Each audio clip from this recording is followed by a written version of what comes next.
ওই এক বেটায় দুইটা বিয়া করছে। আচ্ছা। দুই বউরে সমান অধিকার দিয়েছে, কাউরে কখনো দুই চোখে দেখে নাই, সবাইরে সমান চোখে দেখছে। মানে প্রকৃতির কি কুদরত, হঠাৎ করে দুইটা বউ একই দিনে মরে গেছে। তো বেটায় চিন্তা করছে আমি যেহেতু দুই বউর সাথে সমান ইনসাফ করছি, এদের মৃত্যুর পরে আমি তাদের সাথে সমান ইনসাফ করব। তো বেটায় চিন্তা করলো কি দুই বউরে একসাথেই গোসল করাইবে। একসাথে গোসল করাইছে, একসাথে জানাজা দেবে, একসাথে জানাজা দেছে।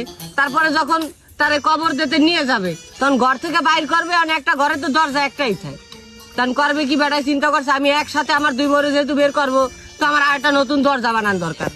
তো মিস্ত্রি আইনা কাটায় করে একটা দরজা বানাইছে নতুন, মানে দুই দরজাটা সমান ভাবে বউ দুজনে বাইর করিয়া নিয়ে যায় দাফন দিয়ে আসছে।